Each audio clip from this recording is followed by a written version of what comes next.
Olá, bem-vindos a mais um ACIPcast, a voz de quem produz. Cezinha, tudo bem? Tudo bem. Nossa, eu tô tão animada com esse bate-papo, vai ser uma aula. Gente, acompanhe, viu? Acompanhe. Sou Daniel de Freitas, que prazer tê-lo conosco, um imenso prazer. Olha, o prazer é todo meu, me sinto muito honrado pelo convite. E quem chegou na idade que eu estou vivendo hoje, 85, em novembro, 86 anos, é sempre uma alegria maior ainda de poder contar para vocês um pouco da nossa história, um pouco do que foi a nossa cidade naquela época, as épocas em que nós tivemos o privilégio de vivenciar, né, em vários segmentos das nossas empresas, na CIRP, no CIESP, no Rotary, tudo entidades e associações pelas quais nós passamos. E então, estou aqui por conta de vocês, muito honrado. Muito obrigada, porque assim, o senhor Daniel de Freitas é um grande empresário aqui em São José do Rio Preto. Assim, fiquei impressionada que ele 85 anos, vai completar 86 e com essa vivacidade. E passou por tudo, né, de São José do Rio Preto. E também esteve como presidente da CIRP de 1984 a 1986. Então, eu sempre vejo, toda segunda-feira, tô vendo a fotinho do senhor lá naquela sala. E aí a gente já sente as energias. Eu falo assim, nossa, se a gente pudesse pegar por osmose, só chegar perto e já aprender tudo que eles sabem, né? Nossa, coisa maravilhosa. Mas essa oportunidade de hoje é exatamente para isso. Para o senhor passar um pouquinho toda a vivência, toda a história de vida do senhor, porque eu tenho certeza que a gente vai aprender muito com isso. E quem é Daniel de Freitas? Ixi. Olha, primeiro eu fico muito feliz ouvir isso de você, é o seguinte, em que a gente possa transferir para as novas gerações as experiências vividas e um pouco daquilo que nós aprendemos. Eu tenho a ousadia de editei um livro biográfico que chama Fazendo Certo, Deu Certo, em que conta toda essa saga, tudo por onde nós passamos e por ali dedicamos parte do nosso tempo, do nosso trabalho. E nesse livro eu enfatizo muito o seguinte, uma frase famosa, que é o seguinte: feliz daquele que ensina o que aprendeu. Nossa. Maravilhoso. Maravilhoso. Isso é da Cora Carolina. É isso. Cora Carolina. E é importante isso. Você não é egoísta. Tudo que você aprendeu, você não pode... Todos nós um dia partiremos. Você não pode levar com você. Você tem que deixar aqui para as gerações. Esse livro meu está no Prelo novamente, com a segunda edição. Nós fizemos a primeira edição com 1.500 livros, virão mais 1.500. Que legal! Nós vendemos os primeiros 1.500 numa ação do Rotary Club beneficente para a obra do Frei Francisco lá no Amazonas. Em 30 dias vendemos tudo. Que incrível! Então, eu estou vivendo uma fase de vida realmente muito gostosa, muito boa. E isso do senhor compartilhar, isso a gente sente, essa vibração e essa só vida. Alegria, né? E essa vida. Gente, ó, a família inteira é assim, viu? Eu sou fã da Dona Melinha, do Fábio, a família inteira tem essa energia maravilhosa. E a vida empreendedora? Bom, desculpa. Não, pode falar. Porque como tem muitas coisas, eu gostaria de fazer link com o momento político da cidade, momento do Brasil também, né? Sim. Porque o senhor nasceu em 39. Aí a gente teve final da guerra, Primeira Guerra, a gente teve o suicídio do Vargas depois a gente teve a renúncia do Jânio Quadros, o regime militar. Então, assim, e o senhor foi presidente na época do final do regime militar para a democracia, né? Nossa, então tem muita coisa. Tem muita coisa. Tem história para contar. E os marcos importantes, né, do Brasil, mas né? Num resuminho rápido, é o seguinte, eu nasci no final do ano de 39, em novembro, na cidade de Palestina, aqui próximo. Meu pai era agricultor, não tinha terra, era arrendatário lá, se deu mal, mas ele tinha uma profissão. Ele já, naquela época, ele era motorista. E aí eu estava nos meus 6 anos, precisando de ir para a escola no ano seguinte, e ele teve a lucidez, o brilho na cabeça de falar assim, vou para Rio Preto para dar escola para o meu filho. o maior investimento da vida dele. Né? E aqui chegamos, em 1953 eu tive o meu primeiro emprego na White Martins como office boy registrado com autorização do juiz. White Martins. Lá uma grande empresa. Um grande grupo, fortíssimo, até hoje. Tá aí. Ali foi a minha primeira escola prática de vida. Paralelamente a isso, Dom Pedro II, toda noite, aula do curso de comércio, que equivale ao ginásio hoje. Né? Então, trabalho de dia, escola de noite. E qual a idade do senhor? 14 anos. 14 anos. Não tinha 14, tinha 13 anos. Né? Que faz 14 no final só, né? No final. E aí, ali foi realmente um grande pulo do gato até na minha vida, que me possibilitou, nessa empresa, fazer carreira.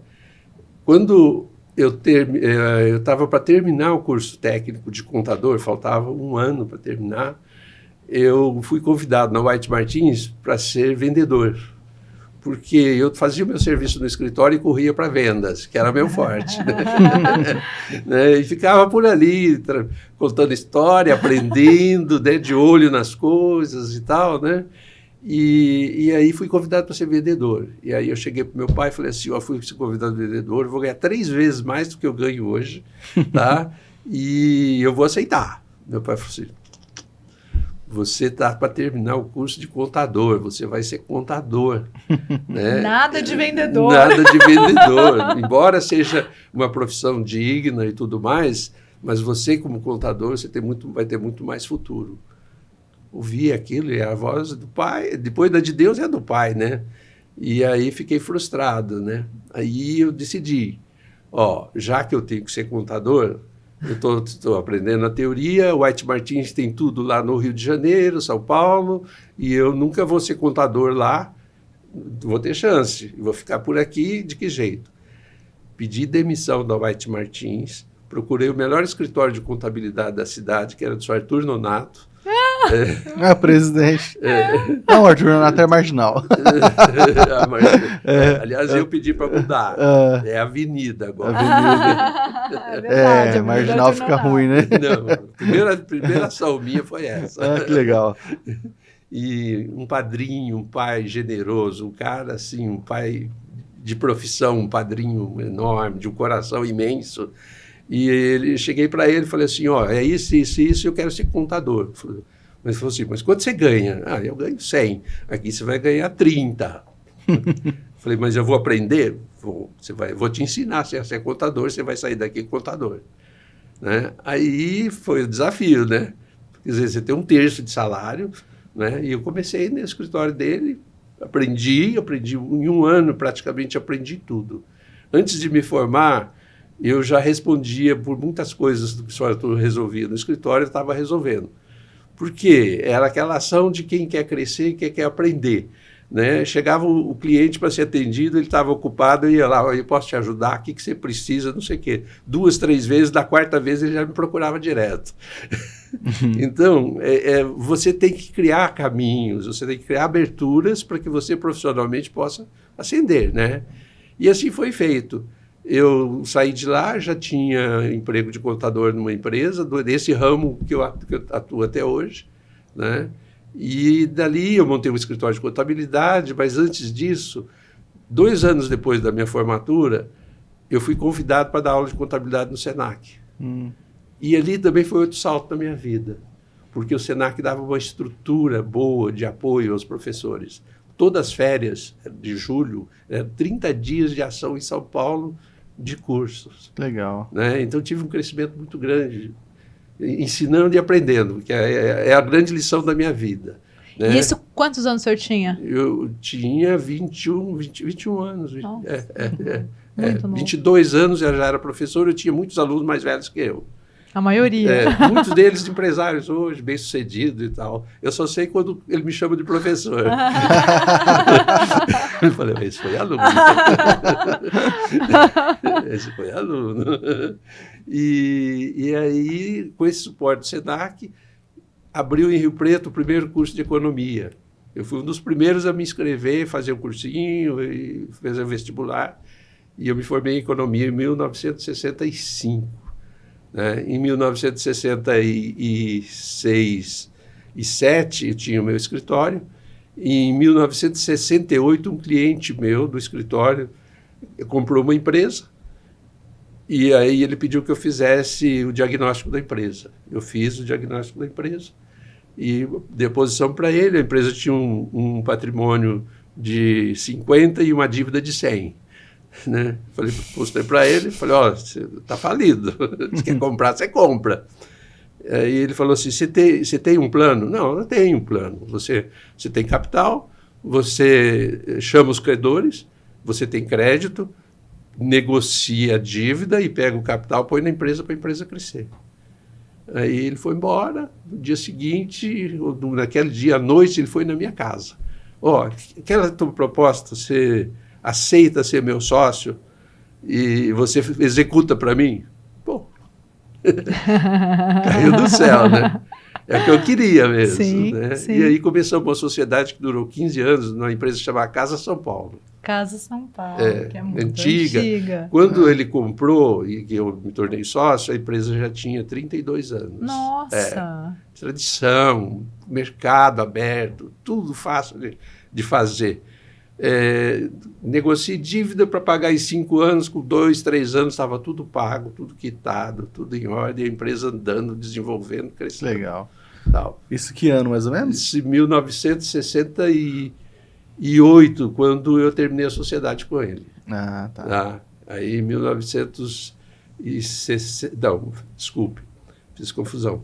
Em 1968 foi exatamente a compra da Casa São Paulo. Tá. 15 anos depois, 1981, 82, nós fizemos a dissolução da sociedade e eu fundei a Agrometal, que hoje tem 40 anos. Agrometal, 40 anos. A Casa Sim. São Paulo continua ou não? A Casa São Paulo, depois de algum tempo, fechou. Ah, tá. Desistiu da atividade. Entendi. E aí, daí o senhor deixou essa área de contabilidade. Não, mas logo que eu comprei, que eu fiquei A Casa sócio São da Casa Paulo São Paulo, já também já tinha como deixado. conciliar, né? em todos os anos, com exceção na última década agora, eu fui contador das minhas empresas. Tá, que maravilha. Que Em todas. maravilha. Que Não, mas maravilha. tinha lá o escritório pessoal e tal, mas que assinar o balanço, eu tinha orgulho de assinar como proprietário e assinar como contador. Legal.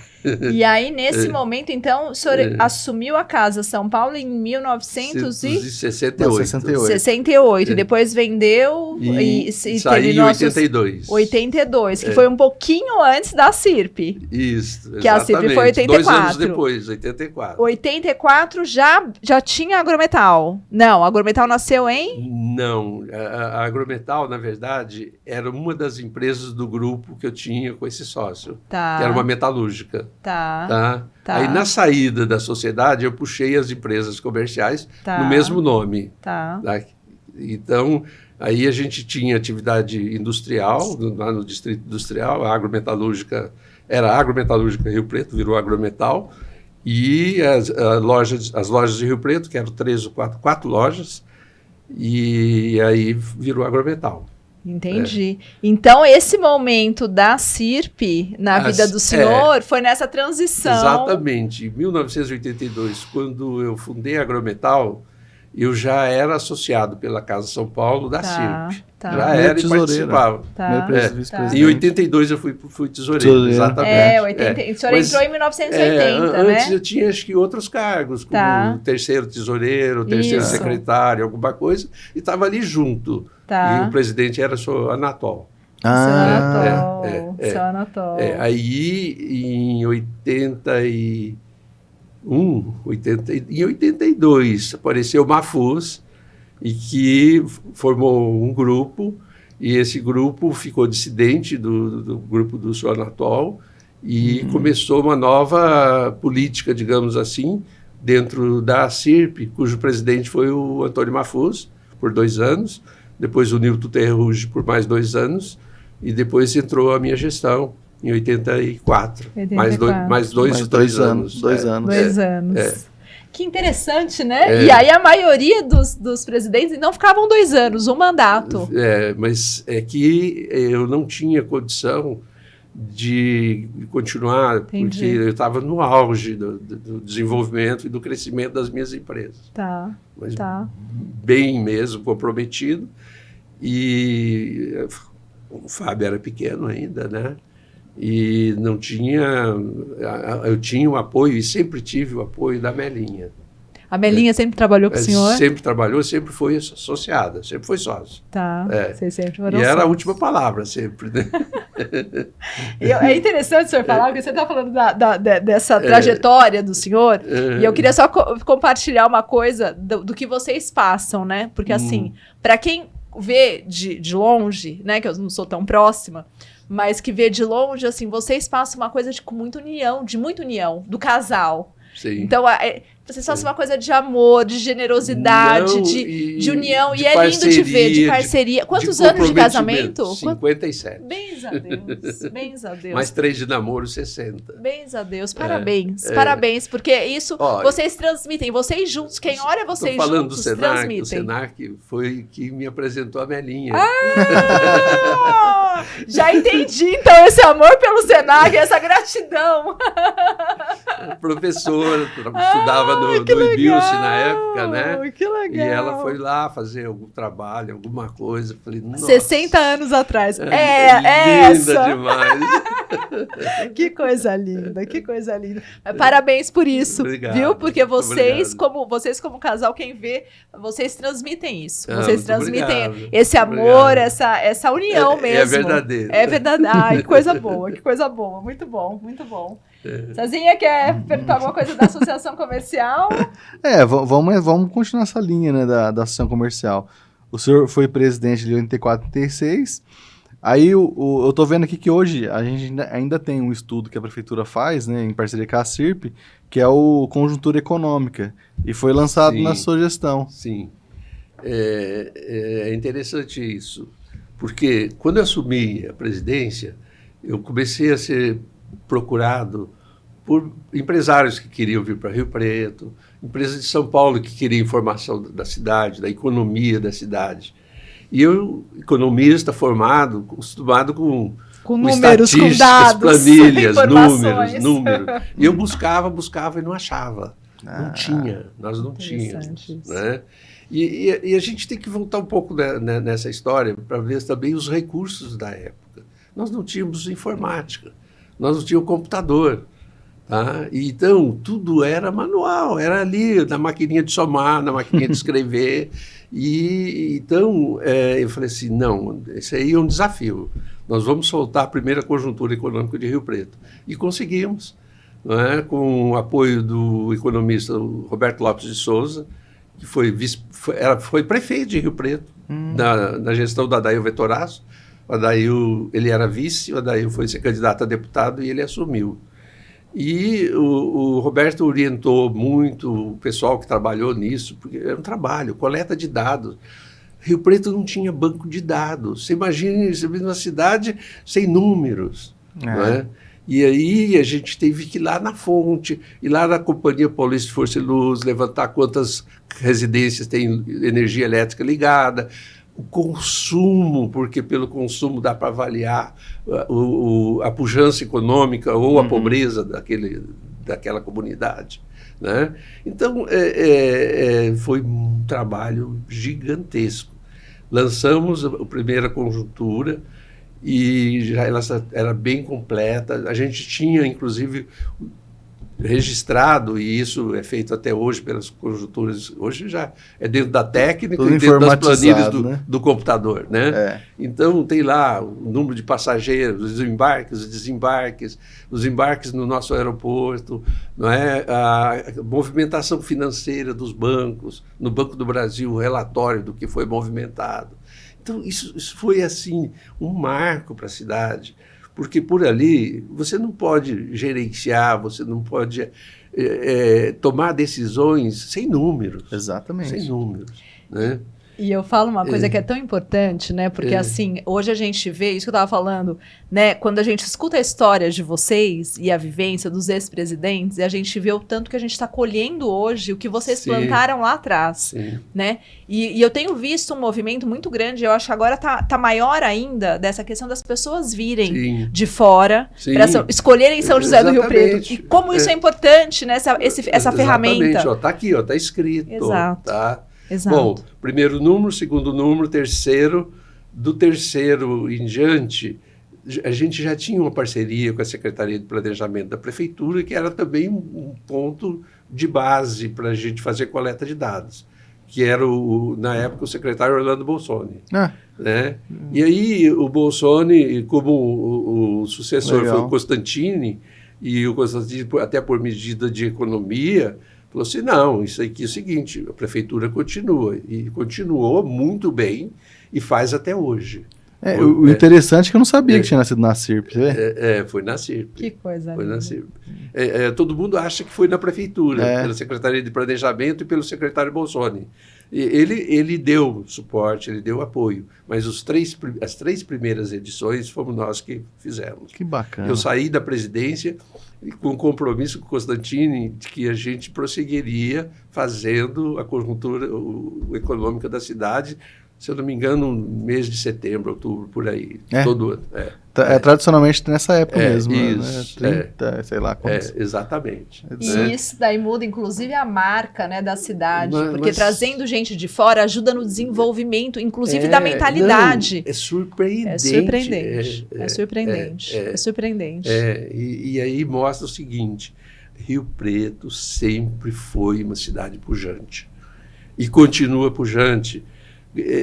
Ela tem um envolvimento, um astral tão bom que você diz que a procura é grande, e é mesmo. E não só do pessoal que quer investir, o pessoal que quer morar, que busca qualidade de vida. Rio Preto tem que oferecer isso, tem que manter.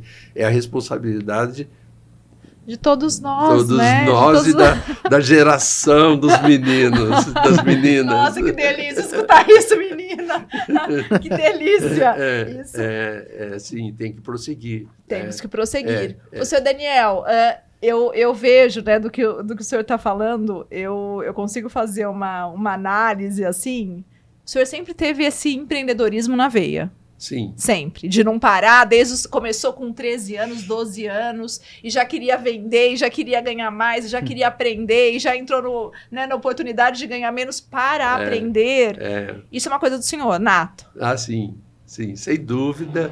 É uma marca, né? É uma marca. E o meu objetivo como professor, principalmente, sempre foi transmitir esse entusiasmo, transmitir esse otimismo, entende? De que realmente as coisas não são fáceis, porém são viáveis. E que não tem um pulo mágico, não tem magia da coisa, né? Não tem segredo. O segredo é o seguinte, é ficar atento às pequenas mudanças, aos pequenos detalhes e vontade, né? Que hoje falta tanto nessa nova geração, né?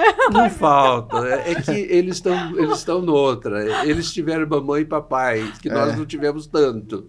Né? Então, eu brinco que os culpados somos nós, que estamos educando esses filhos. Porque vocês são, eu vejo pelos meus filhos, meus netos, vocês são idealistas, vocês querem o melhor do melhor para os seus filhos. Né? Os meus netos, eu vejo que eles já receberam e estão recebendo. Né? Um é médica, o outro é administrador economista formado em Boston, nos Estados Unidos e tal. Quer dizer, são as oportunidades. Né? Isso mesmo. Mas voltando lá no começo, voltando nessa questão assim, sorte, a questão, tudo é um pacote, sabe? Tem que ter sorte, tem que aproveitar as oportunidades. Olha, eu sempre disse para os meus alunos, digo para os meus funcionários o seguinte, oportunidade, às vezes, passa uma vez só. É a lança que não volta. Tem que estar atento, né? Ela vai e não volta. Só tem aquela. Outra coisa, pegue a que aparecer. Depois, lá na frente, surgiu a melhor, você troca. Mas não perca a oportunidade. Não perca a oportunidade. E outra, mais importante ainda, permanentemente você faz investimento na sua capacidade, no seu aprendizado, para que você esteja preparado para a oportunidade. Exato. E não adianta passar a oportunidade... Você não tem capacidade, né? Se você não está preparado para aquilo. Se você não está preparado, às vezes você nem enxerga a oportunidade. Exato, né? exatamente. Passa e você não sabe que aquilo é uma oportunidade. Eu sempre fiz isso. Passou, peguei.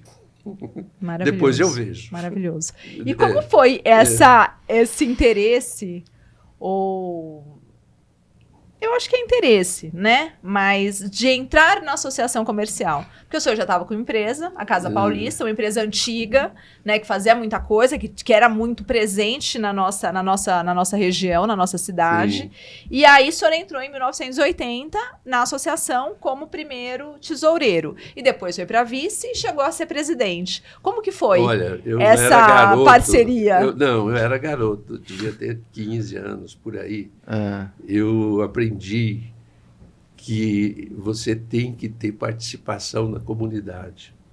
Sabe onde eu aprendi? O meu bisavô era presbiteriano, meu avô era presbiteriano, meus pais presbiterianos. E na igreja presbiteriana tem a mocidade, tem a escola dominical, tem uma coisa, e que os filhos, os netos, os seguidores têm que ir lá e participar e tudo mais. E eu aprendi lá o seguinte, tinha lá União da Mocidade, da Igreja Presbiteriana, etc. Tal. Eu aprendi o seguinte, que eu quero ser presidente disso aí. Aí foi a minha primeira ação, 16 anos. Aí fui presidente 1 ano, 2 anos, 3 anos. Aí com 17, 18, né, tinha a federação que reunia as uniões de mocidade das igrejas da o presidente. Entendeu? Então eu aprendi, essa doação é muito gostosa. Ela é muito boa, ela te traz crescimento.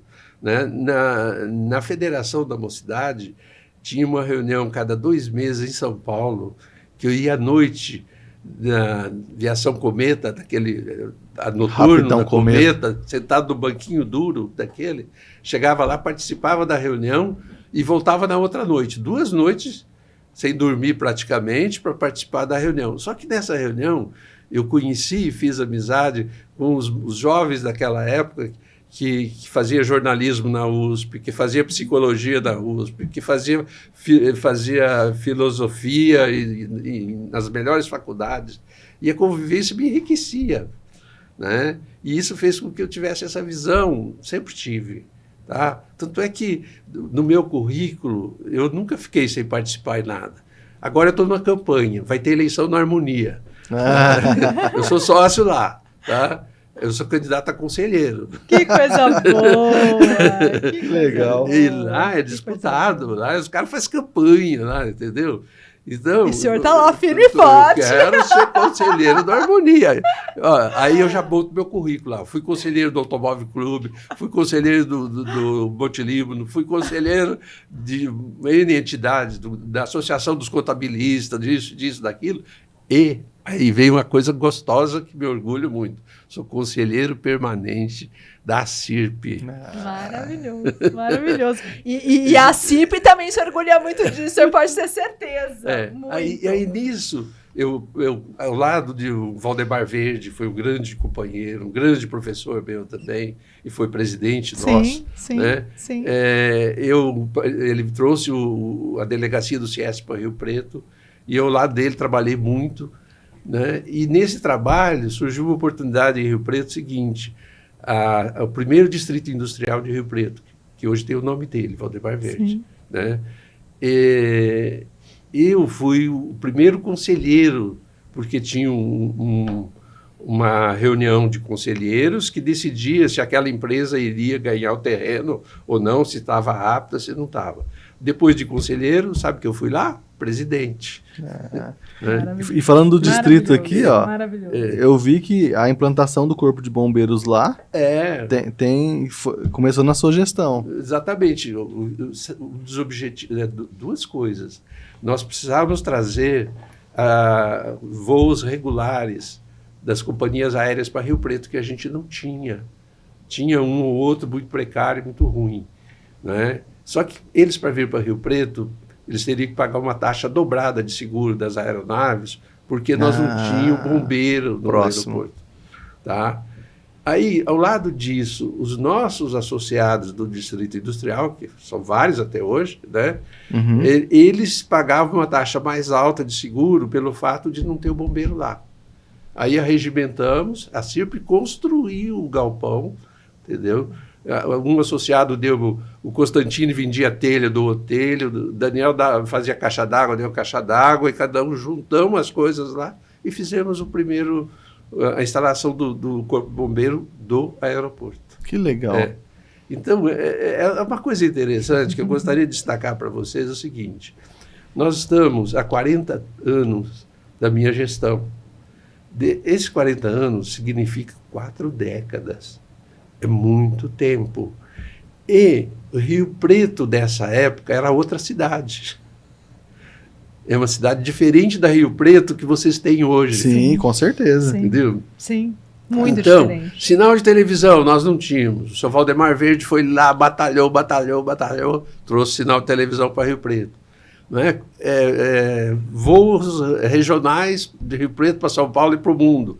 Foi lá, batalhou era a TAM na época, não é nem Latam, né? Com a TAM e com as outras companhias, e acabamos conseguindo isso. Eu tinha VASP, Varig Não, ainda. nós tínhamos o seguinte, olha, nessa época, Rio Preto para São Paulo era pista simples. Teve o começo da gestão, tinha até Taquaritinga, por ali, tinha asfalto. De lá para cá era terra. Ô, louco! E tudo pista simples. Tá? Então eu vou para São Paulo de trem, que a gente ia muito de trem. Sabe quanto tempo demorava? 12 horas. Nossa! Gente, então, é outra vida, né? É outro por isso que eu estou mundo, dizendo, é outro mundo. é outra cidade. Não, eu levei um susto agora que você falou 40 anos. Faz 40 anos mesmo que outra foi presidente da cidade. CIRP. Hoje É uma vocês, história, com o recurso é uma da vida. tecnologia da informação, você tem tudo na mão, você tem tudo fácil. Você faz reserva de passagem, você faz reserva de hotel, você transfere dinheiro, recebe dinheiro, faz tudo facilmente. Outro marco importante da minha gestão na CIRP foi a implantação do sistema de computação. SPC, né? Computação, que deixou de ser manual para... computação naquela época, você tinha uma ideia. Coisa de luxo. Nós tivemos que construir um cômodo refrigerado para colocar o maquinário lá dentro. Um monstro, uma coisa grande, uma máquina enorme. E era com discos rígidos, não era nem fita, não era nada. Era, né? Tinha que ficar 24 horas refrigerado, era caro, nós não tínhamos dinheiro para pagar. Mas só que é o seguinte, o SCPC, naquela época, a fonte de renda da CIRP forte era o SCPC. Faturava uma grana muito boa, que possibilitava a CIRP fazer as ações em benefício dos associados. Né? E aí modernizou. Nós tínhamos, se eu não me engano, 8 telefonistas no SCPC. Nossa. Que se revezavam. Né? Cada 4 horas saía e trocava de turno. Devia ser frenético nas pesquisas daquela época, né? César, olha assim, tinha um fichário, uma fichinha para cada consumidor com o nome e era anotado manualmente. Que legal. Imagina isso. Nossa, não tem como, né? Gente, imagina isso. Então, foi um salto, entende? E é aquilo, como você está envolvido no processo dessa monta, desse processo, e você está relacionado com o pessoal da área e tudo mais, sabe o que aconteceu? A Agrometal foi uma das primeiras empresas de Rio Preto a ser informatizada. Porque você sempre recebe algum benefício, você recebe... Olha, eu aprendi lá, eu posso usar na minha empresa, por que não? Vou usar na minha empresa. O conhecimento, né? O conhecimento é do senhor. Sim. E hoje é impossível, né, você falar em administrar e gerenciar sem o apoio da tecnologia da informação. Né? E como é que era gerenciar a empresa, gerenciar tudo nesse mundo analógico aqui, que era tudo na maquininha, como que pegava informação? Olha, tinha de tudo. tinha aquelas situações em que você precisava efetivamente de dados, de informação, que era a contabilidade, que já existia alguma coisa mais automatizada e tudo mais, os lançamentos, débito e crédito, tudo feito. Tinha máquinas que faziam isso, mas precisava de alguém digitar, fazer aquilo lá. Tá? Bom, então você tinha alguma base, mas o restante era feeling. E como é que atualizava o preço de O estoque? achômetro. Então, assim, nessa época aqui, além de todo o desafio analógico, a gente tinha a inflação galopante, né? Sim. E como é que atualizava o preço de estoque, tudo na mão? Aí era assim, cada ramo tinha o seu jeito. Tentativa né? e erro, tentativa e erro. Tinha comerciante de Rio Preto ainda que marcava no produto, em código, o preço de custo, mas não tinha o preço de venda. O preço de venda era a cabeça dele. Ó, eu coloco 30% de 100, ó, é 130, tá? Ah, mas esse cara é aquele que vai pedir desconto. Então é 140, eu dou 10% de desconto e vendo para ele. Era assim, era muito precário, era muito difícil. Era um tempo generoso, em que as margens eram muito grandes. Então, a margem de erro e acerto também eram grandes. Né? E aqueles que eram mais dedicados e tudo mais, faziam a coisa com rigor. Aqueles mais relapsos, tocavam como dava, meia boca, meio de qualquer jeito, mas tocavam, e tocavam bem até, entende? Mas era outra coisa também. Hoje, o porte das nossas empresas, em relação ao porte das empresas daquela época, é muito diferente. As empresas eram pequenas, sim. A cidade era pequena, tinha menos de 200 mil habitantes. Tá? E era assim, Rio Preto teve o crescimento, teve a pujança, e tem até hoje, porque nós temos uma economia de estável, valores, né? Estável e mais bem distribuída. Aqui ninguém é rico demais e aqui ninguém é pobre demais. Tá? Então, nós estamos ali naquele meio em que dá certo mesmo. Sim. Tem que dar certo. Não é? E eu acho que com os recursos hoje, diante desse passado, vocês estão à frente hoje, vocês têm muito o que desenvolver. E a cidade oferece as condições. Ô, senhor Daniel, e como que é? Porque assim, o senhor está com 86, vai completar 86, passou por tudo isso, por todas essas mudanças, e hoje é um outro mundo, né? E você estava falando um pouquinho, a gente já sabe que os filhos estão nos negócios juntos, e como foi e como está sendo passar por toda essa transição, não só de mundo, mas de... pessoalmente falando, né, familiar. Tem uma coisinha meia mágica nisso tudo, que é o seguinte... é você estar integrado no contexto, tá? Então, você nunca está de fora, você está sempre de dentro. E consegue estar dentro porque está ligado, está fazendo ligado. Parte de tudo, né? Não, mas você trabalhou no CIESP? Aprendi muito no CIESP, tá? Eu fiz excelentes contatos em São Paulo com pessoas muito importantes, entendeu? Coisa que no passado era... muito difícil de conseguir sem um abre-portas aí, né? Uhum. E assim, em todo lugar por onde eu passei, você doa, mas você também recebe.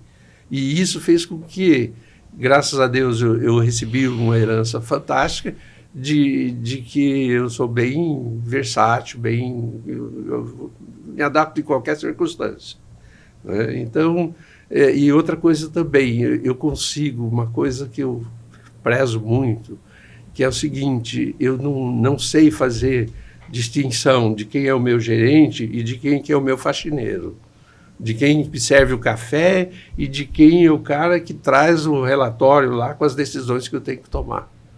Entende? São todos colaboradores, são pessoas humanas a quem eu sempre respeitei, eu sempre tive carinho por eles. Certo? Uhum. Então, isso facilita, tá? Porque você nunca está só, tá? Então, eu tenho sempre alguém ao meu lado, tá? Eu sempre tenho alguém. Eu tenho sempre apoio, né?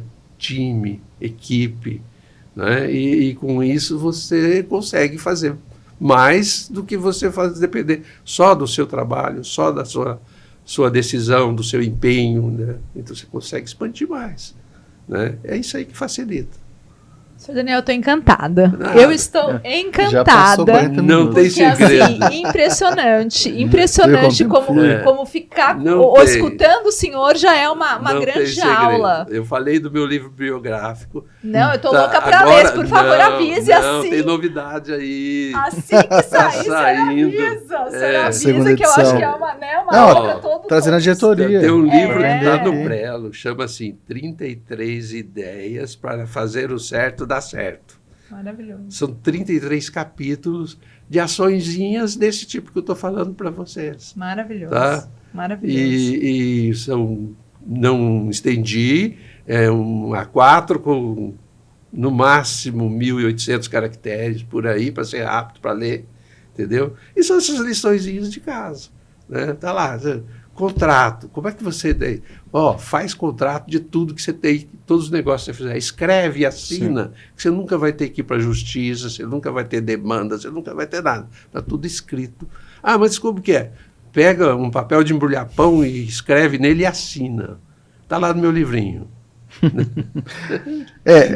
Eu queria fazer o link, na verdade, mas nem dá tempo mais, que a gente já... Você viu como o tempo flui? Dos contextos históricos que aconteceu nessa época aqui, né?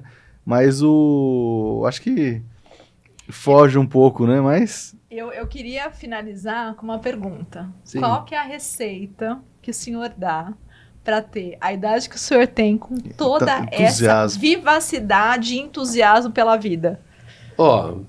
Isso aí é o seguinte, um pouco é genética, eu acho, né? Então, é herança, né? É mais que dinheiro você ter uma herança dessa, né? Mas, além disso, é o seguinte, a vida, ela cobra de nós muito, mas ela também dá muito. O importante é você fazer o seguinte, que as cobranças você consiga corresponder e que você atenda essas demandas, né? E ela não tem segredo. O segredo é o seguinte, você cuida da saúde? Cuido. Tá? Você fumou? Não, nunca fumei. É uma coisa que eu herdei lá do presbiterianismo dos meus pais.